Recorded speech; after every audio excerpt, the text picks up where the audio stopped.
पुलावरचा माणूस. दादाजीला पहिला प्रथम पाहिलं तेव्हाच रणजितचं त्याच्याविषयी वाईट मत झालं. खरं तर तसं व्हायला काहीच कारण नव्हतं.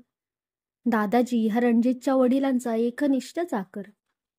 गेली 25 वर्ष त्यानं सुरजित सिंगांची चाकरी केली होती आणि त्यांनी प्राण सोडला तेव्हा देखील तोच त्यांच्यासोबत होता. लोहगडसारख्या आडगावातही त्यानं सुरजित सिंगांना त्यांच्या उतारवयात सोबत करून त्यांना काही कमी पडू दिलं नाही. रणजितला हे ठाऊक नव्हतं असं नाही, पण त्याचे डोकेच भडक होते. एखादी गोष्ट त्याच्या मनाने घेतली की ती तिथेच पक्की व्हायची. त्याला मोठेसे कारण लागायचे असे नाही. आता दादाजीचे डोळे घारे आहेत म्हणून तो बेरकी आहे आणि फारसे बोलत नाही म्हणजे त्याला मनातल्या मनात गोष्टी दडवून ठेवायची सवय आहे, हा तर्क काही फारसा सुसंगत नव्हता. परंतु दादाजीला पाहताच रणजितने असा ग्रह करून घेतलाच खरा. दादाजी आता चांगलाच पिकला होता, पण त्याची तब्येत मूळचीच दांडगी असावी, कारण या वयातही तो न थकता एकसारखे काम करीत बसे. किंबहुना न बोलता एकामागून एक कामं उचलीत राहण्याच्या त्याच्या या सवयीची देखील रणजितला चीड यायची.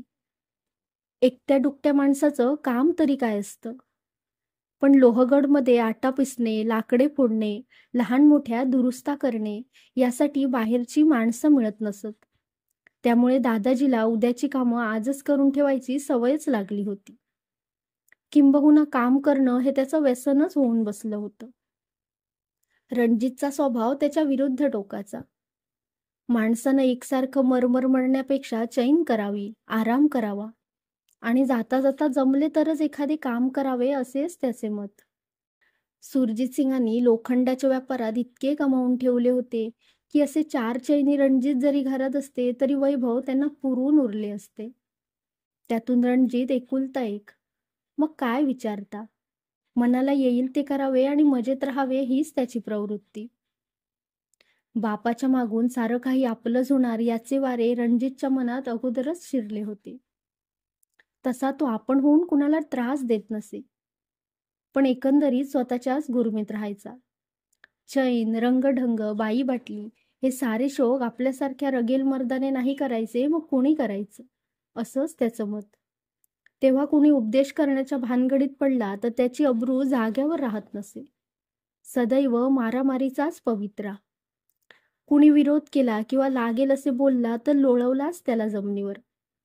रणजितचा तामसी स्वभाव माहीत असलेले कोणीही त्याच्या वाटेला जात नसे आणि वेळ आली तर रणजित एकटाच 4 चौघांना भारी पडे. पिढीजात कणखरपणाला मांसमध्याचा नैवेद्य मिळाल्यावर का माजू नये शरीरानं. रणजितनं आयुष्यात अनेक गोष्टी केल्या. रग्गड शिक्षण घेतलं, केवळ गंमत म्हणून परदेशाच्या 1-2 वाऱ्या देखील केल्या. नोकऱ्या केल्या, बिझनेस केले, खोट खाल्ली, फायदा होतात, पैसा उधळला. वय झाल्यावर सुरजित सिंग लोहगडला आपल्या वाड्यात जाऊन राहिले आणि रणजित दिल्लीला नाना ढंग करीत राहिला. नसती कटकट नको म्हणून शादी केली नाही, पण असंख्य लफडी केली आणि त्यातूनही सुटका करून घेतली. शत्रू केले, मित्र जोडले, थोडक्यात शक्य तेवढ्या प्रकारांनी जिणे जगून घेतले. आता मात्र रणजितचं उतारवय झालं होतं. शरीर अजून धिप्पाड होतं, पण त्याचे देखणे पण मावळत चाललं होतं. मिशांचे आकडे टोकदार होते, पण डोक्यावरचे केस मात्र करडे झाले होते. रग कायम होती आणि संताप शरीरात मावेनासा झाला होता. अचानक सुरजित सिंगांनी लोहगडला देह ठेवल्याची बातमी आली. रणजित त्यावेळेस धंद्याच्या कामासाठी पाटण्याला गेला होता. दादाजीनेच आपल्या मालकाचे सारे संस्कार केले. रणजितला ही बातमी कळताच तो मनापासून हळहळला. पण ते दुःख बाप गेल्याचे होते की दादाजीसारख्या परक्या माणसाने त्यांना मरताना मांडी दिली याचे होते हे सांगणे कठीणच. सुरजित सिंग गेले आणि लोहगडचा वाडा रिकामा पडला. अचानक एके दिवशी रणजितच्या मनात आले की चला गावीच जाऊन राहावे. दिल्लीमध्ये आहे तरी काय, ना बायको ना मुलं. शौकच करायचा तर तो कुठेही करता येईल. इतके दिवस शहराच्या गजबजाटात केला, आता खेड्यातल्या शांततेत करू. जिंदगीची मजा चाखता येत असेल तर शहर काय आणि खेडे काय. त्यातून लोहगडला आपली पिढी जात वाचतो. त्यात दिवा तर लागायलाच हवा. अशा विचाराने त्याने धंदा पार्टनरवर सोपवला. कायम उत्पन्नाची व्यवस्था केली आणि सरळ लोहगडचा रस्ता धरला.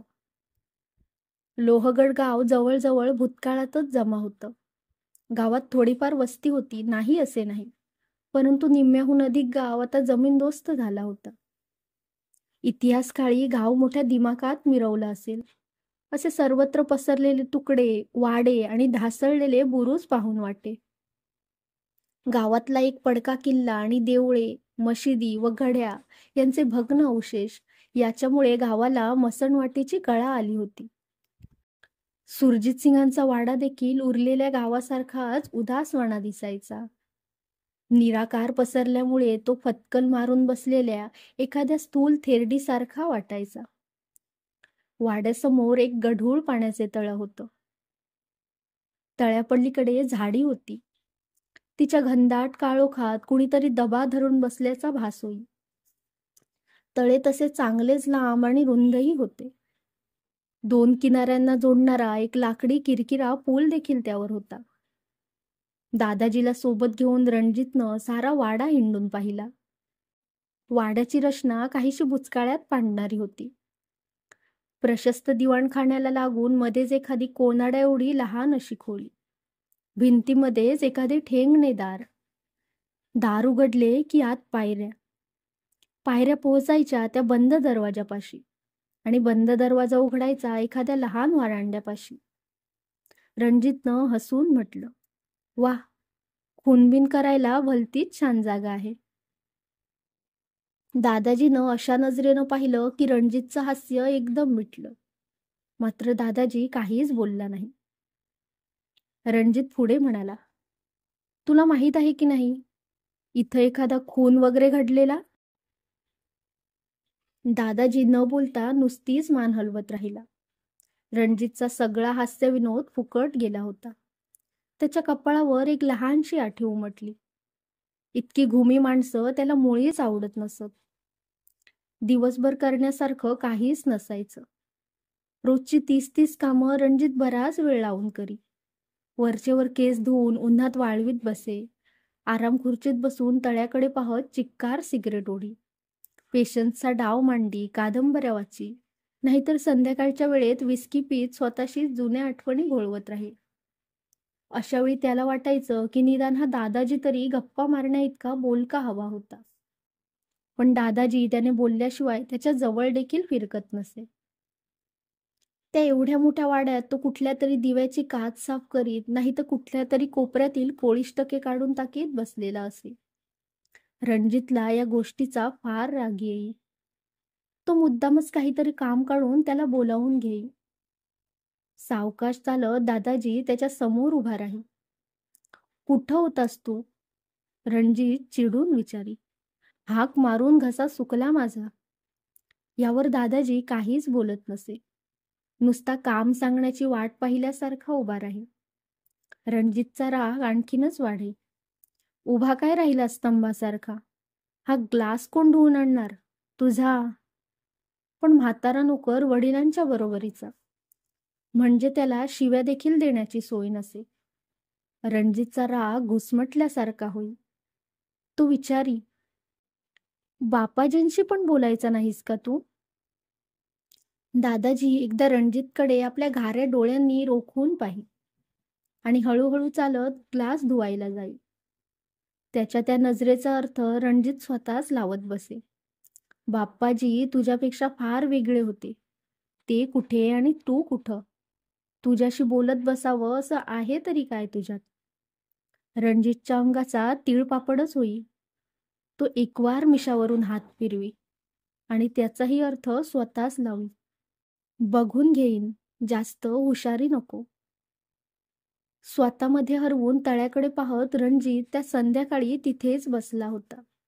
हातात ग्लास होताच. एकदम त्याला पुलावर काहीतरी हालचाल दिसली. तो लक्षपूर्वक पाहू लागला. एरवी पूल निर्मनुष्यच असायचा. क्वचितच कोणाची ये जा. तो एक चांगला उंचपुरा मनुष्य होता. अंगात पायघोळ अंगरखा. संध्याकाळच्या अंधुक उजेडात त्याचा चेहरा बिलकुल दिसत नव्हता. जसा काही त्याला चेहराच नव्हता. त्या जागी एक काळे विवरच होते. घाईघाईनं चालत तो वाड्याच्या दिशेनं येत होता. तसे म्हटले तर रणजित बराच वेळ तळ्याकडे पाहत होता, परंतु झाडीतून काही तो माणूस येताना दिसलाच नव्हता. पुलाच्या पलीकडच्या टोकाशीही तो दिसला नाही आणि पुलाच्या मध्यावरून एकाएकी दिसू लागला. हे कसं शक्य आहे? रणजित विचारात पडला. पाहताना चूक झाली असावी किंवा दृष्टीभ्रम असेल. विचारात गडल्यामुळे तो आधी दिसला नसेल. पाहता पाहता त्याची आकृती मोठी होत होती, स्पष्ट होत होती, वाड्याच्याच दिशेने येत होती. रणजितनं बारकाईनं पाहिलं, पण चेहरा अजूनही दिसत नव्हता. रणजित वळला अन त्यानं दादाजीला हाक मारली.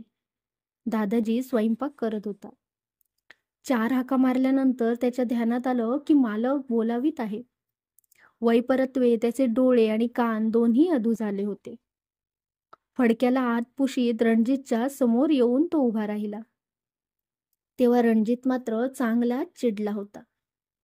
बोलावल्याबरोबर एकदा तरी येत जा की, तो दादाजीला म्हणाला. दादाजी काहीच बोलला नाही. बरं, तो कोण आहे?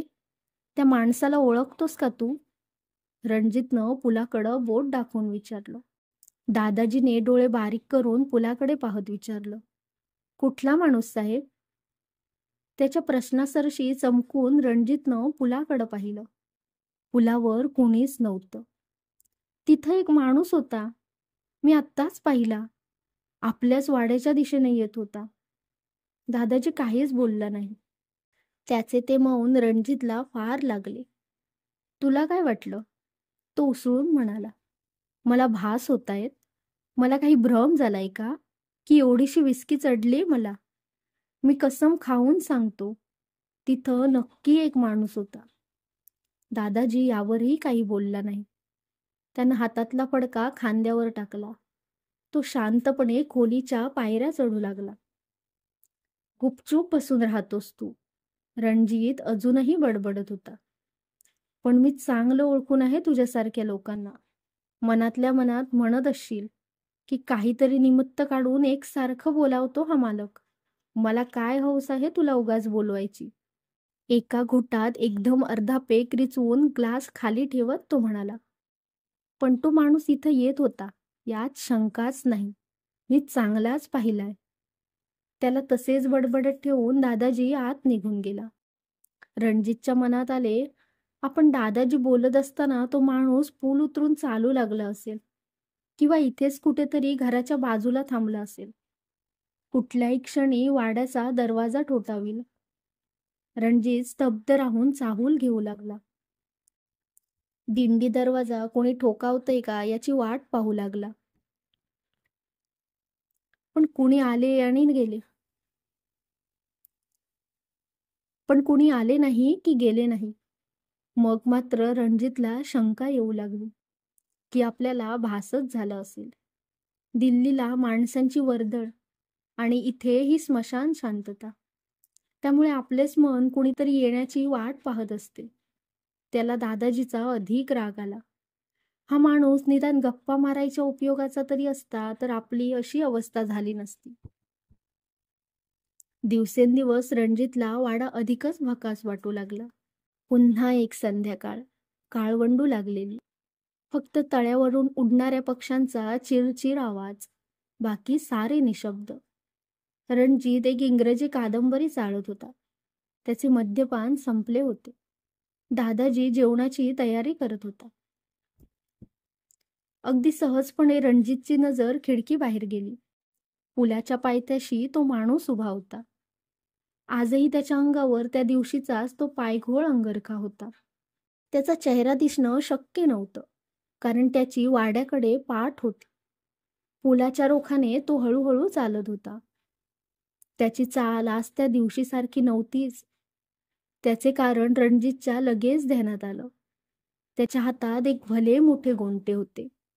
त्या गोंट्यात काहीतरी जड सामान असावे, कारण ते कसेबसे फरफटत आपल्यासोबत चालवत तो चालला होता. एका जागी खिळून रणजित ते दृश्य पाहत राहिला. कशासाठी हा माणूस ते गोंटे घेऊन पुलाकडे चाललाय? आता कातर वेळ झाली होती. काळोख चांगलाच पडला होता. एक विचित्र गोष्ट म्हणजे वातावरणात कसलाही आवाज येत नव्हता. मग हा चिरचिर करून ओरडणारे पक्षीही आता तळ्यावर चुप्प बसले होते. एव्हाना तो माणूस आपल्या त्या ओझ्यासकट पुलाच्या मध्यभागी पोहोचला. आणि मग एक आश्चर्य घडलं. त्या माणसाने हातातले ते गोंटे सरळ तळ्यात फेकून दिले. लांबवरूनच का होईना पण जड वस्तूंनी भरलेले ते गोंटे पाण्यात फेकल्याचा आवाज यायला हवाच होता. पण किंचितही आवाज आला नाही. सारे कसे एखाद्या चित्रासारखे निशब्द राहिले. इतका वेळ भान विसरून रणजित तो सारा प्रकार पाहत होता. पण आता त्याला खाडकन जाग आल्यासारखं झालं. धावत जाऊन त्या माणसाला गाठायचे. त्याचा चेहरा जवळून बघायचा. शक्य झाल्यास त्याने गोंट्यातून काय फेकले तेही विचारायचे. झपकन सँडल चढवून तो वाड्याबाहेर पडला. दिंडी दरवाजापाशी पडलेली काठी उचलून बरोबर घ्यायला तो विसरला नाही. पण बाहेर येऊन धावत पुलाच्या पायथ्याशी पोहोचतो तो काय? त्याचा स्वतःच्या डोळ्यावर विश्वासच बसेना. पुलावर चिटपाखरू देखील नव्हतं. रणजितची विस्की खासकन उडाली. कुठं गेला तो माणूस? गेल्या वेळेप्रमाणे या खेपेस कुठल्याही एका बाजूला उतरून जाणं शक्यच नव्हतं. कारण तो पुलाच्या मध्यावर उभा होता. त्याने गोंटे तळ्यात फेकताच रणजित लगेच धावत सुटला होता. म्हणजे मध्ये फारसा वेळही गेला नव्हता. मग तो गेला कुठे? रणजितला एक भयंकर शंका आली. त्यानं गोंट्यापाठोपाठ स्वतःच तर तळ्यात उडी टाकली नसेल? रणजित पुलाच्या मध्यापर्यंत गेला. त्यानं वाकून पाहिलं. पाणी अतिशय शांत होतं. त्यावर एकही तरंग नव्हता. झाडांची काळीभोर प्रतिबिंबे वाऱ्याच्या झुळकीवर अगदीच हलकेच हलत होती. मध्यंतरी थांबलेला पक्ष्यांचा चिर्र आवाज आता पुन्हा सुरू झाला. रातकिडेही त्याला साथ देऊ लागले. काठी आपटीत रणजित परत आला.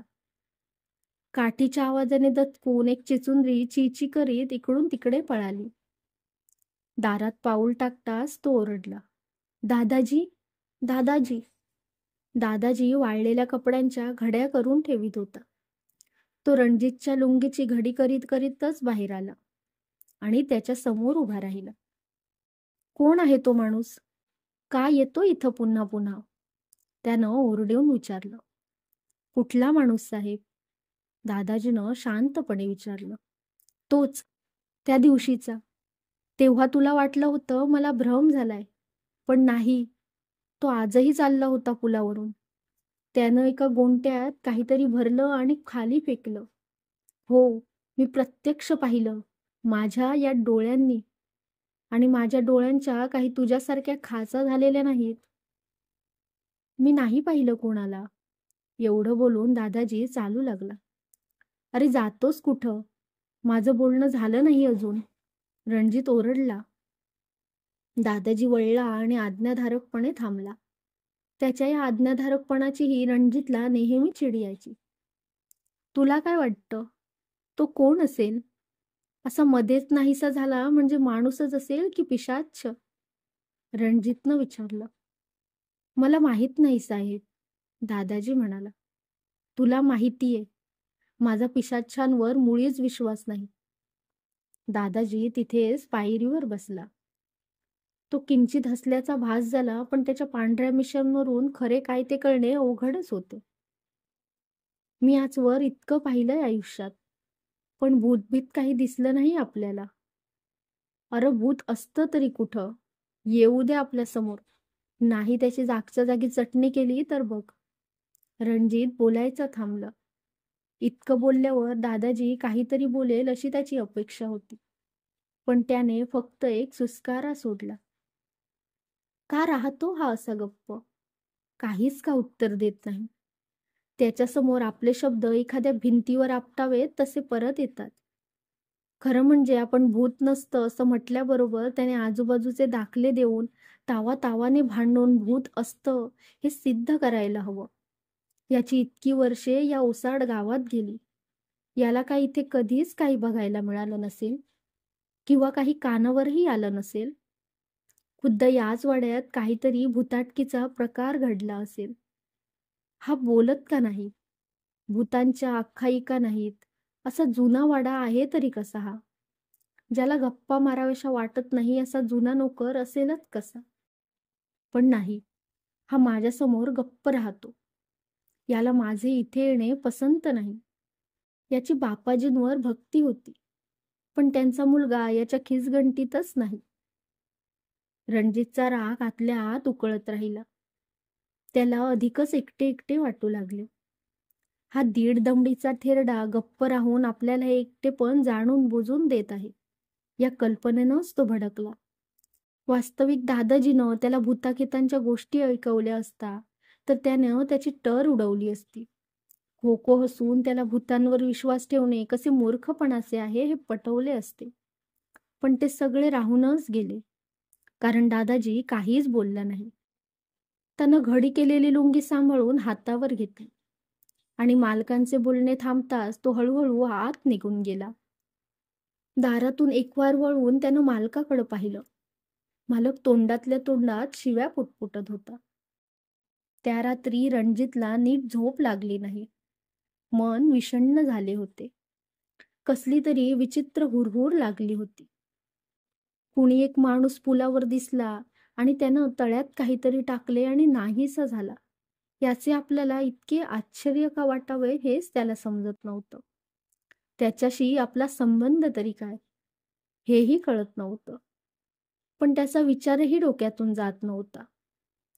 अखेरीस जन्मभर ज्या गोष्टीची आपण टिंगल करतो तीच खरी मानावी आणि मोकळे व्हावे असे त्याला वाटू लागले.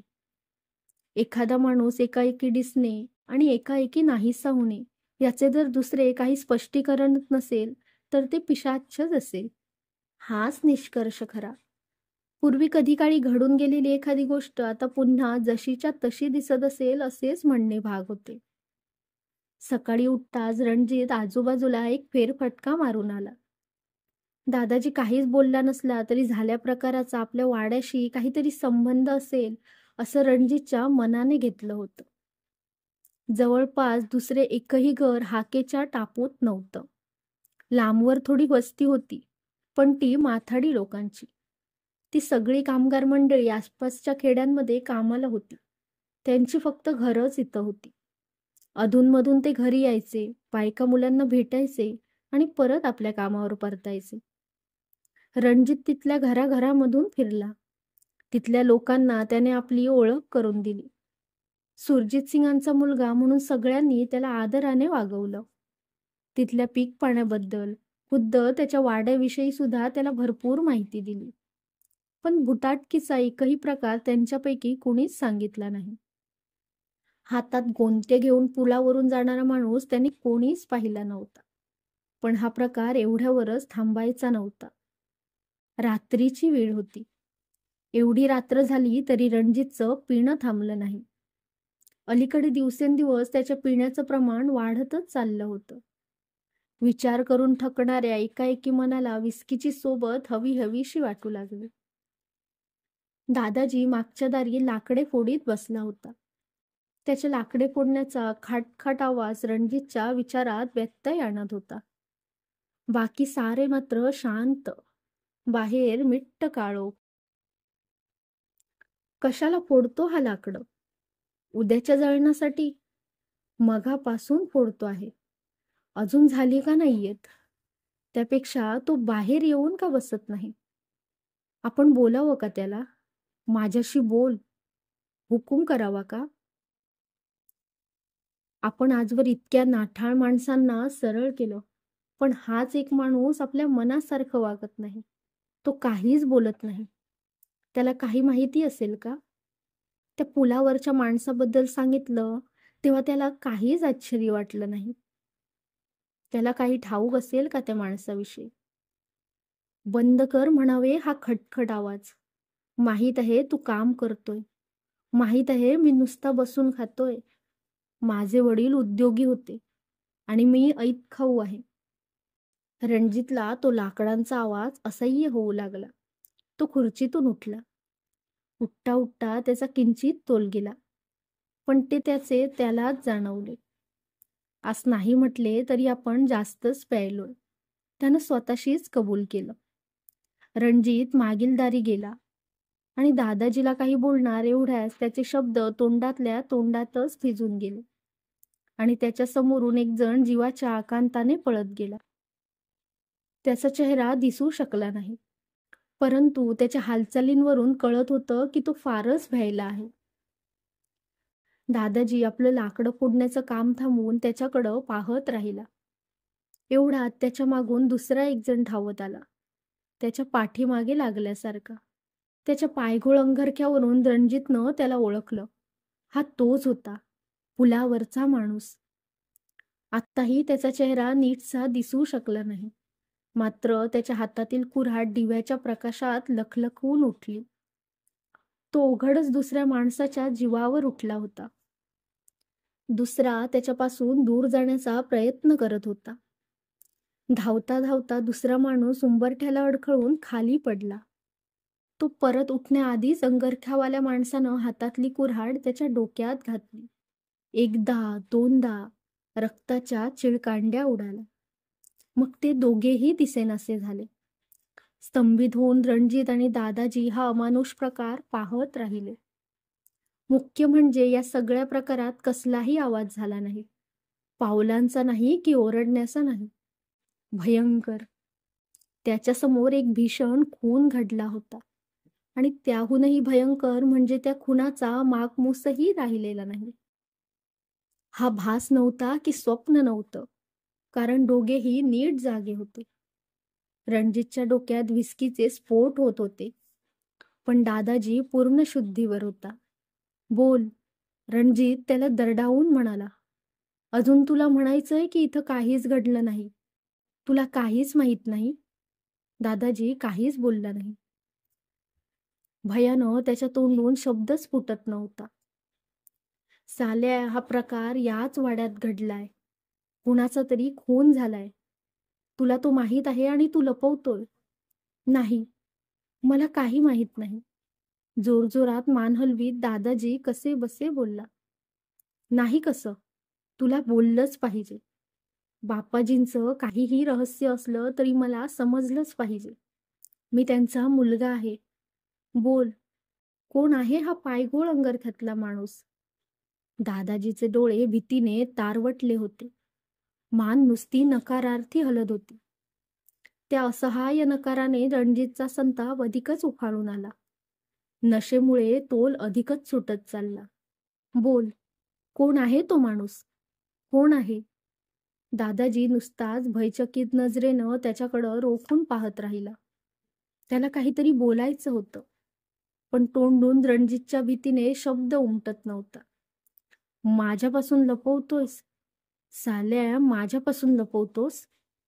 रणजितच्या डोक्यात संतापाची एक प्रचंड लाट उसळली. शरीरात संताप मावेनासा झाला. काहीतरी करायला हवं. हात शिवशिवू लागले. हा भिकारडा नोकर माझ्यापासून लपवतो माझ्या बापजाद्याचं रहस्य. याचं काहीतरी करायलाच हवं. याला जन्माचा धडा शिकवायला हवा. मस्तकात एक कल्लोळ उठला. तांबड्या लाल ज्वाळा पेटून उठल्या. काही समजायच्या आत रणजितच्या हातांनी बाजूला पडलेली लाकडे फोडायची कुऱ्हाड उचलली आणि दादाजीवर उगारली. जीवाच्या आकांतानं दादाजी पळत सुटला, पण क्रोधाच्या नशेनं रणजित पुरताच आंधळा झाला होता. तो कुऱ्हाड उगारून दादाजीच्या मागे धावू लागला. पळता पळता दादाजी उंबरठ्यात अडखळून पडला. तो उठण्याआधी रणजितनं आपल्या हातातली कुऱ्हाड त्याच्या डोक्यात घातली. एकदा दोनदा रक्ताच्या चिळकांड्या उडाल्या. दादाजीच्या मस्तकातून उसळणारं रक्त पाहिलं आणि रणजितच्या दोन्ही नशा साफ उतरल्या. आपण काय केलं हे? खून. बापाजींच्या विश्वासू चाकराचा खून. एका गरीब म्हाताऱ्याचा खून. कशासाठी? काय केलं बापड्यानं आपलं? केवळ आपल्याला पहिल्यापासून त्याचा संताप यायचा म्हणून? झाले ते झाले. प्रथम या देहाची विल्हेवाट लावायला हवी. तेवढं जमलं की झालं. मग आपल्या हातून खून घडला हे कोणालाही कळणार नाही. जवळच कोळशांचे भले मोठे गोंटे पडले होते. ते रिकामं करून त्यानं त्यात दादाजीचा देह भरला. दोरीनं गोंट्याचं तोंड गच्च बांधून टाकलं. गोंट आपल्या मागे ओढीत तो तळ्याच्या दिशेने निघू लागला. पुलाच्या मध्यभागी पोचल्यावर त्यानं ते गोंट उचललं आणि तळ्यात फेकून दिलं. गोंटे तळ्यात बुडाले तेव्हा रणजितला हायसे वाटले आणि एकदम दुसरीही भावना एकाएकी जागी झाली. हे सगळं आपण पूर्वी पाहिलेलं आहे, पण उलट्या क्रमाने. कारण ते पूर्वी घडलेच नव्हते, नंतर घडणार होते. आपला नाईट गाऊन सावरीत घाईघाईनं वाडाकडे परतणाऱ्या रणजितला पुलावरचा पायगोळ अंगरख्यातला माणूस कोण हे आता कळून चुकलं होतं.